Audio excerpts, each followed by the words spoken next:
లోకంలో పురుషులు స్త్రీలు సమానమే అని చెప్పిన పార్వతీ పరమేశ్వర్లు. శివపార్వతుల అర్ధనారీశ్వర రూపం గురించి ఈరోజు తెలుసుకుందాం. పార్వతీ పరమేశ్వర్లు ఒకటిగా ఉండడాన్ని అర్ధనారీశ్వరము అని హిందూ పురాణాల్లో చెప్పబడింది. తల నుండి కాలి బొటనవేలు వరకు సమానముగా అంటే నిలువుగా చెరిసగంగా ఉన్న మగ ఆడ రూపాలు ఒకటిగా ఉండడం. అర్ధ అంటే సగం, నారి అంటే స్త్రీ, ఈశ్వర అంటే సగమైన పురుషుడు, రూపం అంటే కలిగి ఉన్న రూపము అవుతుంది. తల ఆలోచనలకి, పాదం ఆచరణకి సంకేతాలైతే పార్వతీ పరమేశ్వర్లు తల నుండి కాలి వరకు సమానంగా నిలువుగా ఉంటారు. అంటే ఇద్దరి ఆలోచనలు ఆచరణలు ఒక్కటే అన్నమాట. లోకంలో భార్యాభర్తలు అన్యోన్యంగా తప్పు అయినా ఒప్పు అయినా ఆచరణలోనూ ఆలోచనలోనూ కర్మలలోనూ నిర్మాణాలలోనూ ఒకటిగా చెరిసగంగా ఉండాలని హిందూ పురాణాలు అర్ధనారీశ్వర రూపాన్ని చూపడం జరిగింది. పరమేశ్వరుణ్ణి పార్వతిని ఏకభావంతో భక్తితో సేవించాలి. అప్పుడే అధిక శుభము కలుగుతుంది. ఇరువురిని మాతాపితృభావంతో చూడాలి. లయకారుడిగా శివుడికి అధికారం అధికంగా ఉండాలి. ఆ అధికారాన్నే పార్వతి, దుర్గా శక్తి రూపాలుగా పిలుస్తారు. అంటే ఆ శక్తిని ఆయన తనలో భాగంగా ధరించాడు. శివుడి శక్తి కలిసి పనిచేయడం అంటే స్త్రీ పురుషులు సమానమేనని అంతరార్థం. ఈ సాంప్రదాయాన్ని చూపడానికే శివుడు ప్లస్ శక్తి కలిసి అర్ధనారీశ్వరులుగా దర్శనమిస్తారు. శివుడు లేకుండా పార్వతి, పార్వతి లేకుండా శివుడు ఉండరు. శక్తితో కలిసిన శివుణ్ణి సంపూర్ణుడని, శక్తితో లేనప్పుడు అసంపూర్ణుడిగా చెప్తారు. ఇక్కడ శక్తి అంటే పార్వతీదేవి, ఈశ్వరుడు అర్ధనారీశ్వరుడు. కాబట్టి కాలం కూడా స్త్రీ పురుష రూపాత్మకమైంది. చైత్రం మొదలు భాద్రపదం వరకు అర్ధభాగం పురుష రూపాత్మకం, అశ్వయుజం నుంచి పాల్గొనం చివరి వరకు గల కాలం స్త్రీ రూపాత్మకం. ఇంతకీ ఆ శివుడు అర్ధనారీశ్వరుడిగా ఎప్పుడయ్యాడు? ఆ అమ్మకు తన దేహంలో సగభాగాన్ని ఎలా ఇచ్చాడు? అసలు దాని వెనుక ఉన్న ప్రధాన కారణమేమిటి అనే విషయాలు వివరంగా తెలుసుకుందాం. ఇది శివపురాణంలోని శతరుద్ర సంహితలో కనిపిస్తుంది. నందీశ్వరుడు బ్రహ్మమానస పుత్రుడైన సనత్కుమారుడికి ఈ కథను వివరించాడు. పురాణాల ప్రకారం సృష్టి బాధ్యత బ్రహ్మకు అప్పగించారు. బ్రహ్మ ఆదిలో బ్రహ్మ మానసిక విశ్వాన్ని సృష్టించాడట. ఆ సృష్టి విస్తరించలేకపోయింది. అప్పుడు బ్రహ్మ తాను సృష్టించిన ఈ సృష్టి విస్తరించదని, కొంతకాలం తర్వాత అది అంతరించిపోతుందని గ్రహించాడు. మళ్ళీ విశ్వాన్ని సృష్టించవలసి ఉంటుందని తెలుసుకొని భయపడ్డాడు. అదే సమయంలో ఆకాశం నుండి ఆకాశవాణి, ఓ బ్రహ్మ, మైథుని ప్రపంచాన్ని సృష్టించు అని పలికింది. అది విన్న బ్రహ్మదేవుడు మైథుని విశ్వాన్ని సృష్టించాలని నిర్ణయించుకున్నాడు. కానీ ఆ సమయంలో స్త్రీ పుట్టలేదు. అందుకే మైథుని విశ్వాన్ని ఎలా సృష్టించాలో బ్రహ్మదేవుడికి అర్థం కాలేదు. అప్పుడు బ్రహ్మ ఈ సమస్యను శివుడు మాత్రమే పరిష్కరించగలడని భావించి శివుణ్ణి ప్రసన్నం చేసుకోవడానికి కఠినమైన తపస్సు ప్రారంభించాడు. అతని కఠోర తపస్సుకు సంతోషించిన పరమశివుడు అర్ధనారీశ్వర రూపంలో బ్రహ్మకు ప్రత్యక్షమయ్యాడు. పరమశక్తితో కూడిన ఆ శివుణ్ణి చూసి బ్రహ్మదేవుడు సాష్టాంగ ప్రమాణం చేసి పలు విధాల స్తుతించాడు. అప్పుడు శివుడు బ్రహ్మదేవుడితో బ్రహ్మ సృష్టికి సహకరించడానికే అర్ధనారీశ్వర రూపాన్ని ధరించి వచ్చినట్లు చెప్పాడు.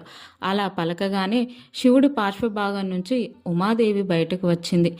బ్రహ్మదేవుడు ఆ జగన్మాతను స్తుతించి సృష్టి వృద్ధి చెందడం కోసం సర్వసమర్థుడైన ఒక రూపాన్ని ధరించమని, తన కుమారుడైన దక్షుడికి కుమార్తెగా జన్మించమని బ్రహ్మదేవుడు ఉమాదేవిని ప్రార్థించాడు. ఆమె బ్రహ్మను అనుగ్రహించింది. వెంటనే ఆ దేవి కనుబొమ్మల మధ్య నుంచి ఆమెతో సమానమైన కాంతులు గల ఒక దివ్యశక్తి అవతరించింది. అప్పుడు ఆ శక్తిని చూసి పరమేశ్వరుడు బ్రహ్మ తపస్సు చేసి మెప్పించాడు గనక ఆయన కోరికను నెరవేర్చమని కోరాడు. పరమేశ్వరుని ఆజ్ఞను ఆమె శిరస వహించింది. బ్రహ్మదేవుడు కోరినట్లుగానే ఆమె దక్షుడికి కుమార్తెగా జన్మించింది. అలా లోకంలో నారీ విభాగం మొదలైంది. స్త్రీ పురుష సమానమైన రూపమైన సృష్టి ఆనాటి నుంచి మొదలైంది. స్త్రీ శక్తి సామాన్యమైనది కాదని, ప్రతివారు స్త్రీమూర్తులను గౌరవించి తీరాలని, ఆదిదేవుడు ఆది పరాశక్తి ఇద్దరూ సమానంగా ఎంత శక్తి సామర్థ్యాలు కలిగి ఉన్నారో, ఈ లోకంలో ఉండే పురుషులతో స్త్రీలు కూడా అంతే శక్తి సామర్థ్యాలు కలిగి ఉన్నారనే విషయాన్ని ఈ అర్ధనారీశ్వర రూపం వివరిస్తుంది. అంతేకాక స్థితి లయకారులలో సృష్టికర్త అయిన బ్రహ్మదేవుడు తొలుత తాను ఒంటరిగా సృష్టిని ప్రారంభించినా దానివల్ల ఎక్కువ ఫలితం కలగలేదని, పరమేశ్వర అనుగ్రహంతో స్త్రీత్వం అవతరించిన తర్వాతే సృష్టి విశేషంగా పరివాప్తమైంది. స్త్రీశక్తి విశిష్టతను తెలియజెప్పేందుకు పరమేశ్వరుడు బ్రహ్మదేవుడికి అర్ధనారీశ్వర రూపంలో అవతరించాడు. కనుక పురుషాధిక్యాన్ని ప్రదర్శించడం గాని, స్త్రీలను, స్త్రీశక్తిని కించపరచడం గాని ఎంతమాత్రం దైవహితం కాదని ఈ కథ చెప్తుంది. లోకంలో సహజంగా వినిపించే మాట పురుషుడే అధికుడని. శివుని విషయంలో ఇది సరికాదు. శివుడు తన భార్య పార్వతిని నిరంతరం గౌరవిస్తూనే ఉంటాడు. పార్వతితో తనకు వివాహం కాకముందు తానే స్వయంగా మారువేషంలో ఓ బ్రహ్మచారి వేషంలో ఆమె వద్దకు వెళ్ళి తన తల్లిదండ్రులు ఎవరో తనకి తెలియదని, బూడిద మాత్రమే ఒంటికి పూసుకుంటానని, ఇల్లు లేని కారణంగా శ్మశానంలో ఉంటానని, నిత్యము భిక్ష కోసం తిరుగుతూ ఉంటానని, భిక్షపాత్ర కూడా లేని కారణంగా పుర్రని భిక్షపాత్రగా వాడుతానని, ఇలా ఉన్నది ఉన్నట్లుగా చెప్పిన ఒకే ఒక్క ప్రియుడు శివుడు. లోకంలో ప్రేమికులందరికీ ఒక తీరుగా మార్గదర్శకుడు. ప్రేమించే వారికి మనమేంటో నిజం మాత్రమే చెప్పాలని ఈ సందర్భం ద్వారా శివుడు మార్గదర్శనం చేశాడు. తనకంటే తన భార్య పార్వతి బాగా ఆలోచించగలదని తెలిసి తనకంటే జ్ఞానవతిగా ఆమెను గుర్తించి నిరంతరం ఆమె వద్దకు వెళ్లి భిక్ష యాచిస్తాడు. ఆయన చేతిలో పుర్రె మన తల మీది పైభాగానికి సంకేతం. ఆమె పెట్టే అన్నము జ్ఞానానికి సంకేతం. కాబట్టి ఆయన అన్నపూర్ణ నుండి గ్రహించేది జ్ఞానభిక్ష తప్ప మనలా అన్నం మాత్రమే కాదు. అందుకే పురుషుడు ఎక్కువ, స్త్రీ తక్కువ కాదు. పురుషాధిక్యం చూపే పురుషులు ఇప్పటికైనా మారండి. అర్ధనారీశ్వర అవతారం గురించి భృగు మహర్షికి సంబంధించిన కథ. కైలాసానికి దక్షిణంగా అనుగ్రహ సరస్సు అంటే కాంతి సరోవర తీరంలో ప్రపంచంలో తొలి యోగ శిక్షణ మొదలైంది. ఆ మహాగురువైన ఆదియోగి శివుడు సప్త ఋషులకు యోగశాస్త్రము, ధ్యానము, ఇంకా ఈ సృష్టి ఉనికి గురించిన అంతఃసారం బోధించడం ప్రారంభించాడు. ఆ దివ్య తరగతులకు పార్వతీదేవి కూడా సన్నిధిలో ఉండేది. శివుడి నుంచి జ్ఞానం ఉప్పొంగినట్లే అక్కడ సమస్త ప్రకృతి ఆ ఉనికితో నిండిపోయేది. సప్త ఋషులలో ఒకడైన భృగు మహర్షి గొప్ప శివభక్తుడు. ఎప్పట్లాగే భృగు మహర్షి పొద్దున్నే వచ్చి శివునికి ప్రదక్షిణ చేయాలనుకుంటాడు. పార్వతీదేవి శివునికి దగ్గరగా కూర్చొని ఉంటుంది. అయినా సరే భృగు మహర్షి వాళ్ళిద్దరి మధ్య నుండి వెళ్తూ శివునికి ప్రదక్షిణ చేస్తాడు.